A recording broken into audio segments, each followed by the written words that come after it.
Well, this is Unknown Mysteries, episode 5, Werewolf Stories. Just 1 second. 1 second. The Gandillan Werewolves. The Gandillan werewolves were a family who, in the late 16th century, were accused and executed for being werewolves. In 1598, a young girl and her brother were attacked by a wolf. Benoist Bidel, aged about 15, had climbed a tree to pluck some fruit, and whilst aloft, saw a wolf dart from some bushes and seize his sister. Leaping down to protect her, Benoist drew his knife.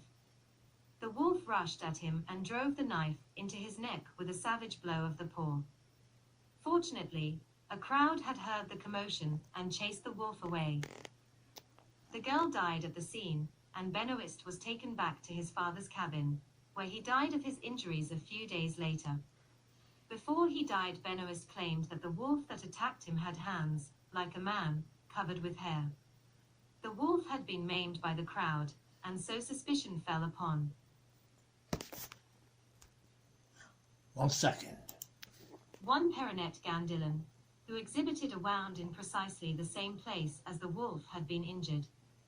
Unfortunately for her, one of the crowd that injured the wolf was none other than Henri Boguet, 1550 to 1619, a notoriously merciless witch hunter. Boguet arranged a mob, and executed Perinet shortly thereafter. However, as he later revealed in his Discours des Sorciers, 1602, there were rumors that the whole family practiced black magic, and so Boguet had them all arrested. Perinet's daughter, Antoinette, swiftly confessed to witchcraft, but her brother, Pierre, and his son, George, were not so forthcoming. Placed under observation, Boguet recounts how he saw them walk around on all fours, barking and howling, and covered in mysterious scratches. Boguet questioned them whilst they were behaving like this, and they confessed to witchcraft. The Perinet family were burned at the stake. 1 second. Boguet executed 600 werewolves in his career, according to Voltaire, and his writings are full of lycanthropic examples. Another notable case was that of Claudia Gallard, later dubbed the Werewolf of Burgundy. Claudia was walking through the woods with Jean Perrin, grumbling about receiving so few alms, when she darted into the bushes, and a wolf emerged. Jean dropped her arms, crossed herself, and fled the scene, later revealing that the wolf had toes like a human. When Claudia advised Jean that the wolf would not have harmed her, she was tried and executed. Well, there you go.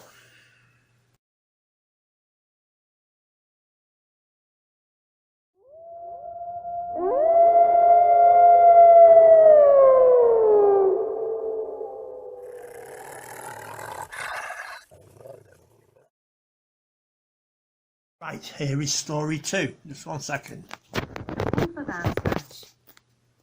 From tales of men who claim to be able to turn into wolves, we come to what seems, with hindsight, to have been a real wolf. The Wolf of Anspach operated in the area around the modern Bavarian city of the same name in 1685, before being executed in a manner befitting a convicted human criminal. Operating alone, which is very rare for a wolf, this lupine menace began by taking an unusual amount of the livestock being grazed in the countryside. Soon it began to turn its attention to those tending the animals, mostly women and children in Anspach. The number of peasants the wolf killed is unknown, but its depredations were such that, during a period when people lived cheek by jowl with wolves and occasionally lost their lives to the creatures, fear spread through the region. Just recently, the cruel and merciless Burgermeister, Just 1 second. Chief Magistrate, of Anspach had died, and his death was unlamented. It was soon rumoured that the evil magistrate had returned from the grave as a werewolf, and was seeking revenge on those who cared so little for his death. Soon there was a concerted effort to slay the creature and banish the late, lycanthropic Burgermeister. The great mob found the troublesome wolf and tirelessly pursued it with hounds across the country. Wolves have impressive stamina, but eventually, the wolf of Ansbach needed a rest, and so it leaped down a nearby well. The dogs stood baying above the well, leading their masters to the 1 second. trapped beast, which of course had no means of escaping. It was slain with a variety of weapons, including cudgels and pitchforks.